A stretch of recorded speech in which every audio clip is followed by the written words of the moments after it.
সুপ্রিয় শিক্ষার্থী, আশা রাখি তোমরা সবাই ভালো আছো, সুস্থ আছো। অনেক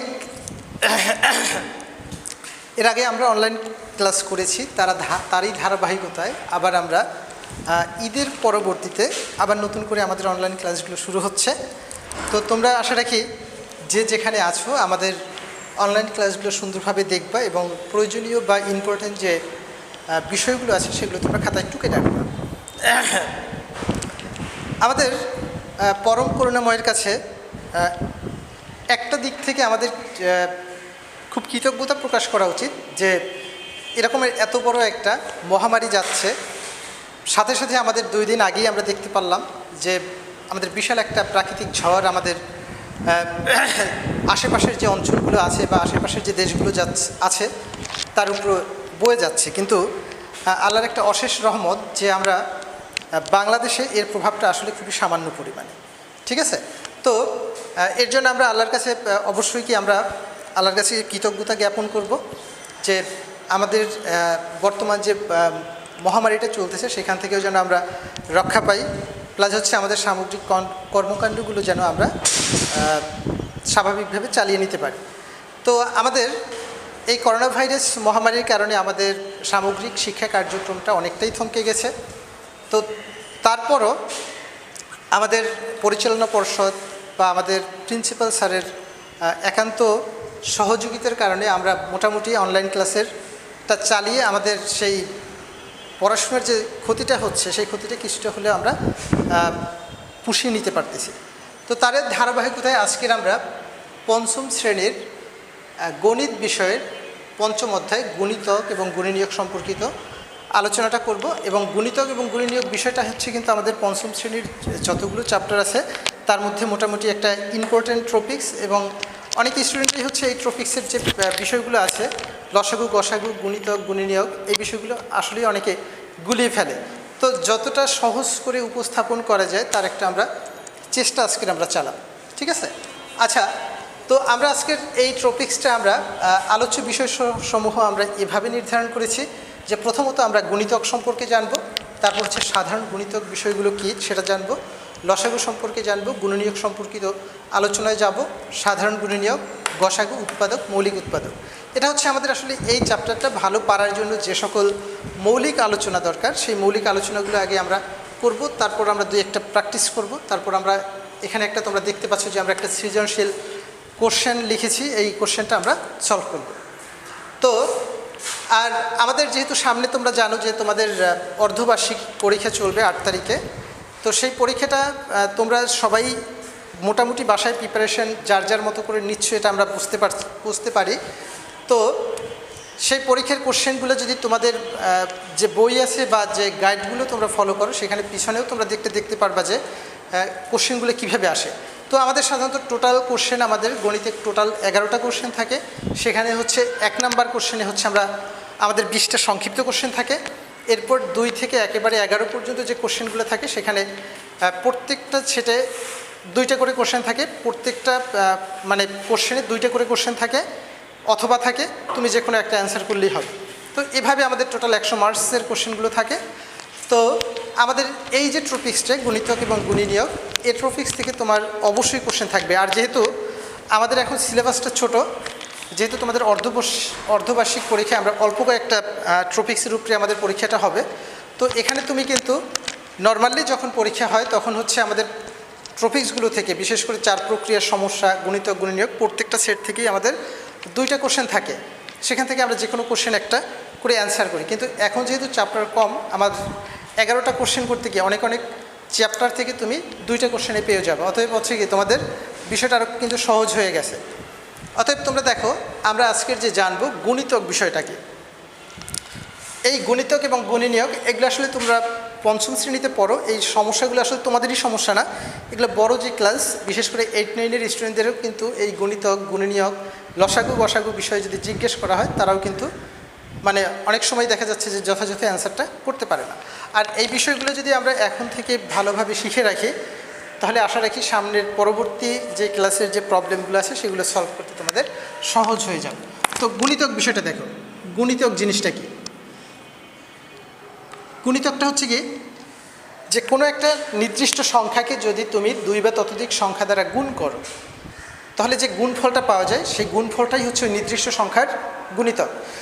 তো আমরা কি বললাম, যে কোনো একটা সংখ্যাকে, ধরো 3 একটা সংখ্যা, এটাকে যদি আমি 1 দ্বারা গুণ করি তাহলে 3 পাই, তাহলে এই 3টা হচ্ছে 3-এর গুণিতক। 3কে যদি আমরা 2 দ্বারা গুণ করি তাহলে আমরা 6 পাই, এই 6টা হচ্ছে কি 3-এর গুণিতক। তো তদ্রূপ আমরা যদি 3কে 3 দ্বারা গুণ করি তাহলে আমরা 9 পাই, 3কে 4 দ্বারা গুণ করলে আমরা 12 পাই, 3কে 5 দ্বারা গুণ করলে আমরা 15 পাই, 3কে আমরা 6 দ্বারা গুণ করলে 18 পাই। এই সবগুলো সংখ্যাই হচ্ছে 3-এর গুণিতক। তাহলে আমরা সংজ্ঞাটা কিন্তু এভাবে নির্ধারণ করতে পারি যে কোনো সংখ্যাকে, একটা নির্দিষ্ট সংখ্যাকে, যে একটা নির্দিষ্ট সংখ্যাকে 2 বা ততোধিক সংখ্যা দ্বারা যদি গুণ করা যায় তাহলে যে গুণফলটা পাওয়া যায় সেই গুণফলটাই হচ্ছে আমাদের গুণিতক। ক্লিয়ার তো? তাহলে আমাদের এখানে আমরা গুণিতক কীভাবে আইডেন্টিফাই করে সেটা আমরা পেয়ে গেলাম। এরপর দেখো আমরা আরও কিছু গুণিতক লিখি, যে 4-এর গুণিতকগুলো আমরা একটু আইডেন্টিফাই করার চেষ্টা করি। যে 4 গুণ 1 4, 4 গুণ 2 8, 4 গুণ 3 আমাদের 12, 4 গুণ 4 আমাদের হচ্ছে 16, 4 গুণ 5 আমাদের হচ্ছে 20, 4 গুণ 6 আমাদের হচ্ছে 24। এখন এখানে এপাশের যে সংখ্যাগুলো, এপাশের সংখ্যাগুলো হচ্ছে 3-এর গুণিতক, আর এখানের এপাশের যে সংখ্যাগুলো সেগুলো হচ্ছে আমাদের 4-এর গুণিতক। ক্লিয়ার তো? আমাদের এখানে যে সাধারণত দেখা যাচ্ছে 3 6 9 12 15 18 এগুলো হচ্ছে 3-এর গুণিতক, আর এখানে যে 4 8 12 16 20 24 এগুলো হচ্ছে 4-এর গুণিতক। তো এখন একটা জিনিস খেয়াল করো, এখানে 3-এর একটা গুণিতক আমরা দেখতে পাচ্ছি 12, আবার এপাশে আমরা 4-এর একটা গুণিতক দেখতে পাচ্ছি 12। তাহলে এই যে গুণিতকটা আমাদের এখানেও আছে, আবার কি এই 12টা আমাদের এপাশেও আছে। তো এভাবে যদি কোনো কমন সংখ্যা থাকে বা কমন গুণিতক যদি একাধিক সংখ্যার গুণিতক হয় তখন সেটাকে আমরা সাধারণ গুণিতক বলতে পারি।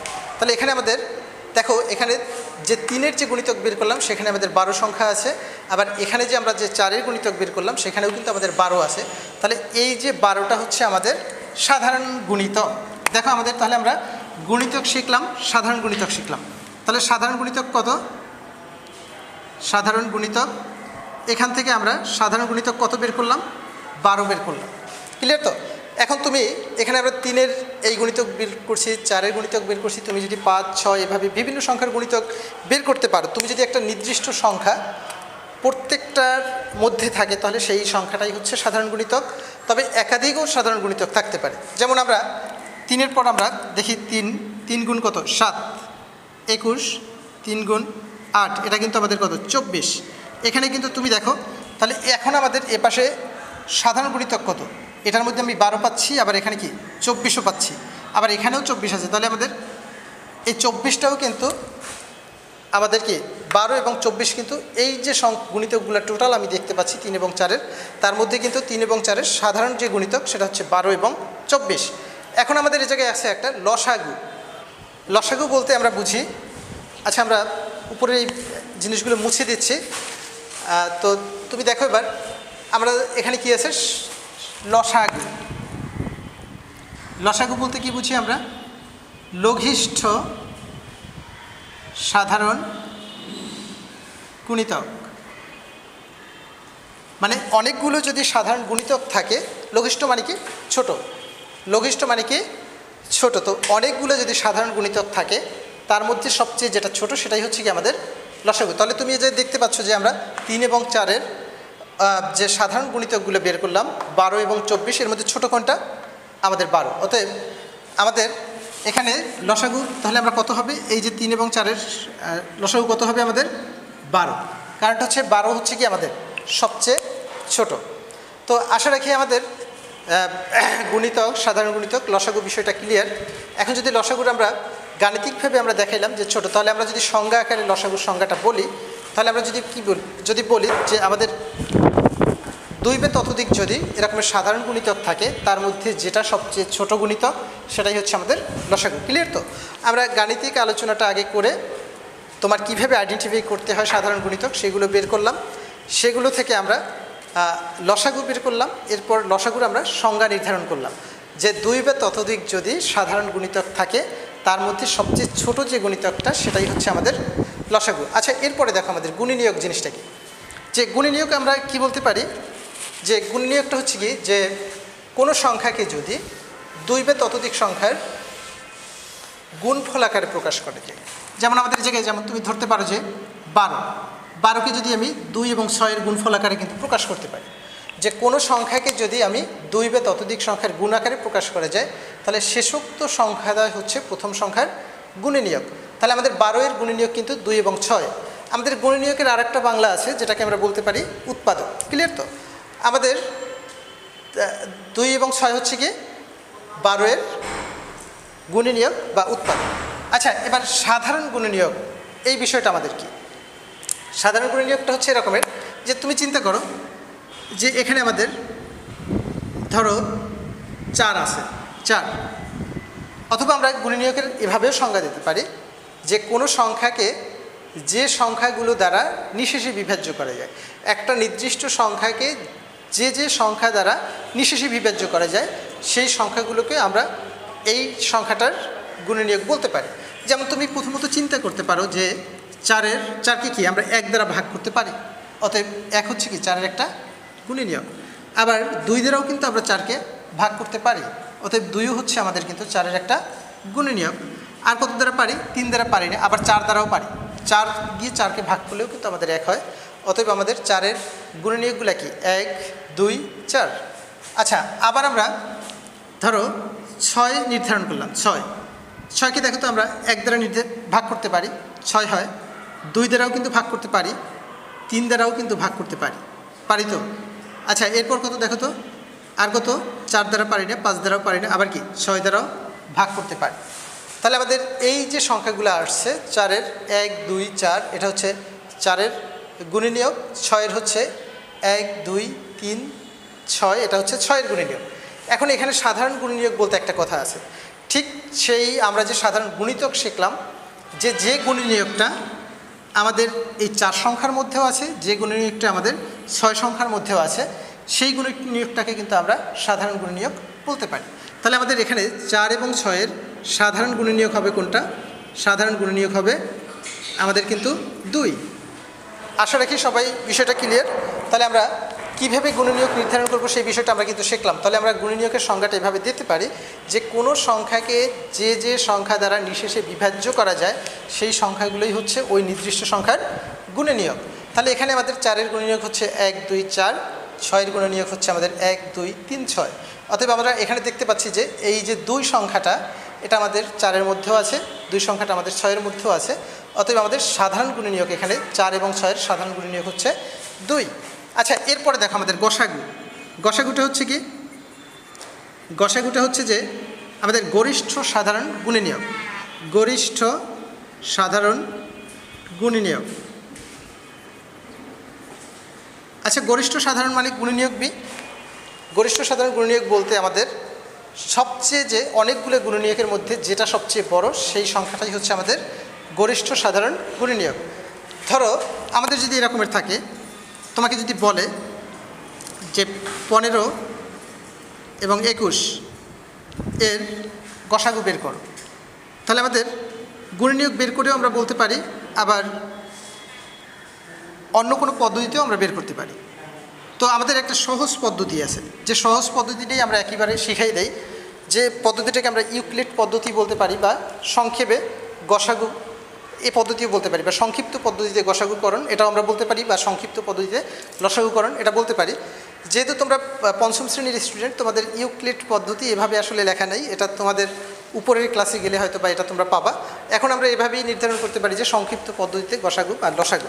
তো এক্ষেত্রে যদি এরকমের হয় যে 15 এবং 21 এর আমরা গসাগু বের করবো, দেখো তো তাহলে আমরা এরকমের করি যে 3 দ্বারা আমরা 15কে ভাগ করলে কত হয়? 3 5 15, 3 7 21। ঠিক আছে তো? তো এক্ষেত্রে আমাদের দেখো তো এই 3 দ্বারা আমরা 15 এবং 21কে ভাগ করতে পারছি, আর কোনো সংখ্যা দ্বারাই যে নিচের যে সংখ্যাগুলো আছে সেগুলোকে আমরা ভাগ করতে পারি না। অতএব আমাদের এক্ষেত্রে এই বাম পাশে যে সংখ্যাগুলো থাকবে, বাম পাশে, সেটাই হচ্ছে তার গরিষ্ঠ সাধারণ গুণনীয়ক। অতএব 15 এবং 21-এর গরিষ্ঠ সাধারণ গুণনীয়ক হচ্ছে 3। অতএব 15 এবং 21-এর গরিষ্ঠ সাধারণ গুণনীয়ক বা এর গসাগু হচ্ছে আমাদের কত? 3। ক্লিয়ার? আবার যদি আমরা 15 এবং 21-এর লসাগু বের করতে যাই সংক্ষিপ্ত পদ্ধতিতে, দেখো সেটা আমরা কিন্তু গসাগুটা সংক্ষিপ্ত পদ্ধতি কীভাবে বের করে সেটা কিন্তু আমরা দেখলাম। আচ্ছা, এরপরে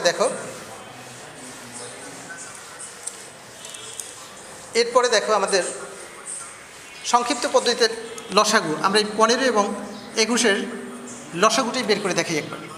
তাহলে 3 হয়, 3 5 15, 3 7 21। লসাগুর ক্ষেত্রে যেটা হয় আমাদের যে মানে ভাগ করে আমরা যে সংখ্যাগুলো পাই সেগুলো আমরা সবগুলোই গুণ করে দেব।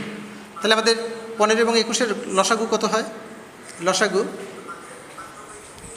3 গুণ 5 গুণ 7, তাহলে 5 7 35, 3 35, 105।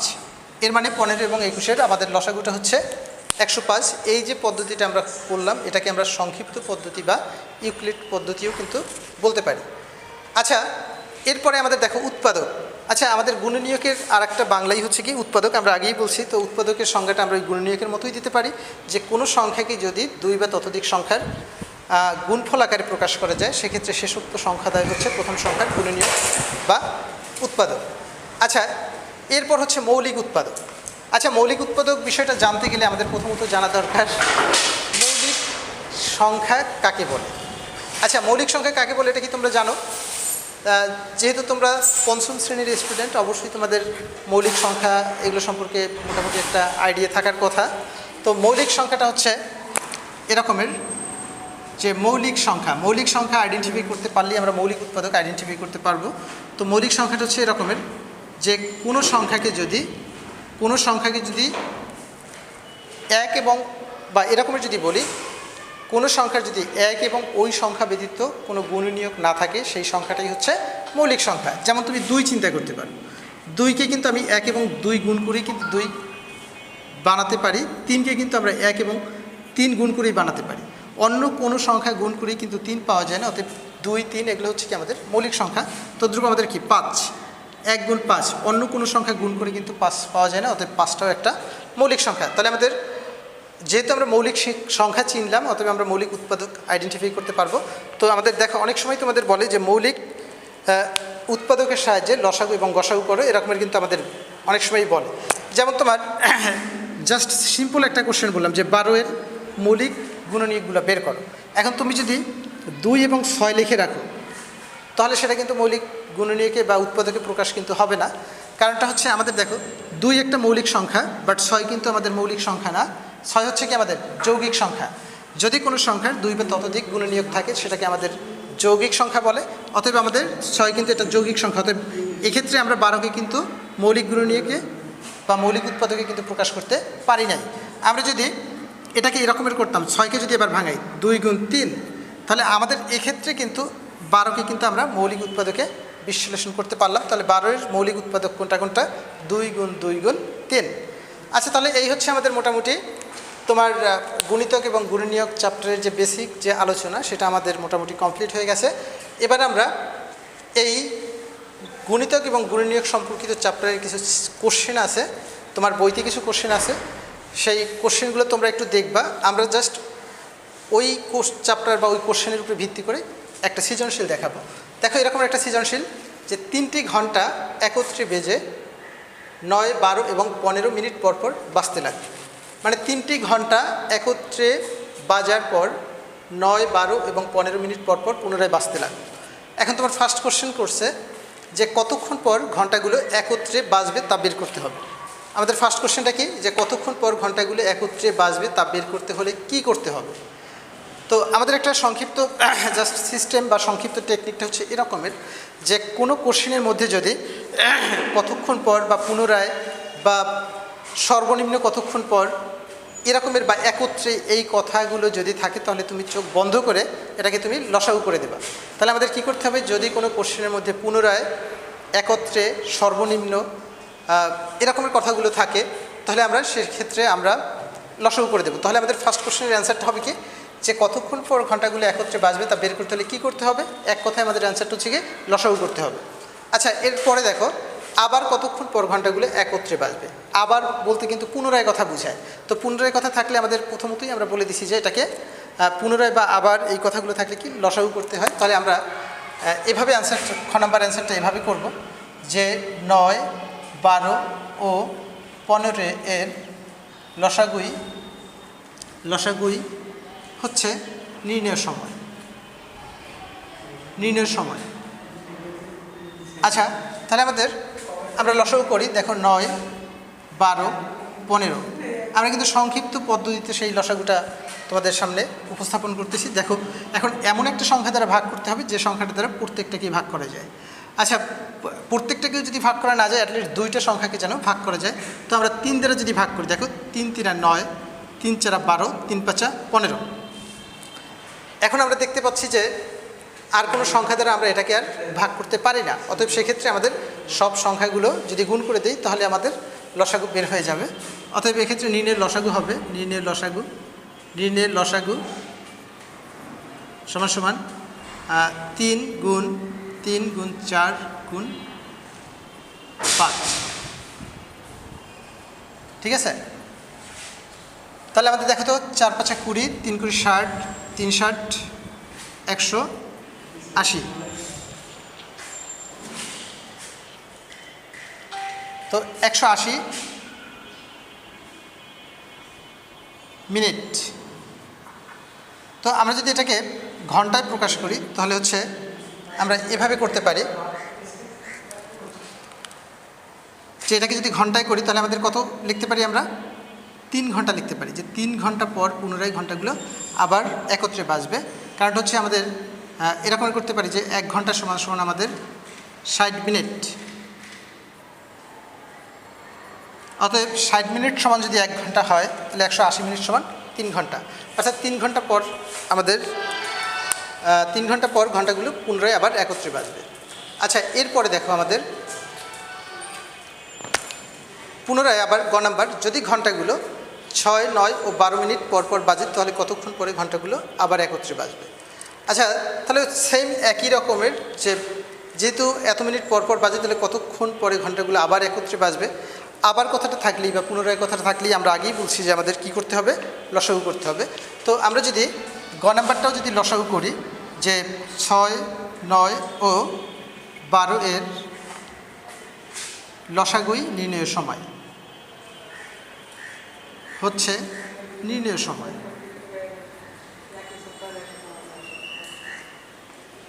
আচ্ছা, তো আমরা এর লসাগুটা করি 6, 9, 12। তো দেখো আমাদের 3 দ্বারা কিন্তু যায়, 3 2 6, 3 3 9, 3 4 12। পুনরায় অন্য কোনো সংখ্যা দ্বারা আমাদের অ্যাটলিস্ট 2টা সংখ্যাকেও ভাগ করা যায় না। অতএব আমরা এই সংখ্যাগুলো গুণ করে দেব। অতএব নির্ণয়ের লসাগু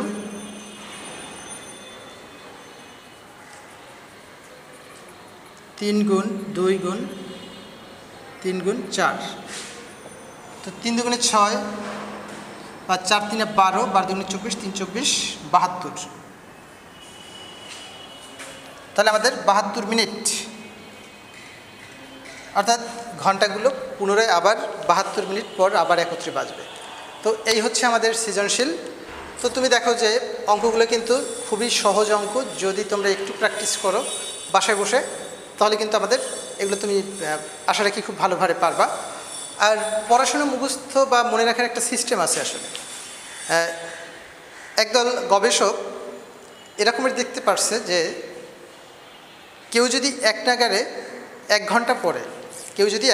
ঘন্টা পড়ে, তাহলে তার সেই পড়াটা একদিন পরে তার টোটাল পড়ার 44% মনে থাকে। কি বলছি? যে একদল গবেষক প্রমাণ করে দেখছে যে তোমার যদি মানে মস্তিষ্কের বা মেধার উপরে গবেষণা করে এরকমের দেখা যাচ্ছে যে সে যদি একটা পড়া 1 ঘন্টা টানা 1 ঘন্টা পড়ে তাহলে সে যতটুকু পড়ছে তার মধ্যে সে 44% মনে রাখতে পারে। ঠিক আছে? 44% মনে রাখা সম্ভব। এরপর যদি একদিন পরে দেখা যাচ্ছে যে সেটা 30% মনে রাখা সম্ভব, আর 1 সপ্তাহ পরে সে 20% মনে রাখতে পারে। এর মানে তুমি দেখো যে 1 সপ্তাহের পর সে কিন্তু 80% পড়াই ভুলে যাচ্ছে। এখন তাহলে এতই যদি ভুলে যায় কীভাবে পড়ালেখা সুন্দর করে বা মনে রাখার সিস্টেমটা কী? তো এক্ষেত্রে যে বিষয়টা হচ্ছে যে তুমি যখন পড়বা দেখবা তুমি কিছু সময় পড়ার পর কিছু সময় রেস্ট নেবা। রেস্ট নিয়ে তুমি যখন আবার শুরু করবা দেখবা যে পুনরুদ্যমে এবং দারুণভাবে সেই জিনিসটা করা যাচ্ছে। আর একই পড়া তুমি সকালে একবার পড়লা, সেই পড়াটাই যখন তুমি বিকেলে আর একবার বা সন্ধ্যায় আর একবার যদি চোখ বুলাও, দেখবে যে একটা সময় তোমার মস্তিষ্কে সেট আপ হয়ে গেছে এবং তুমি সেই পড়াটা কিন্তু কখনোই আর ভুলবা না।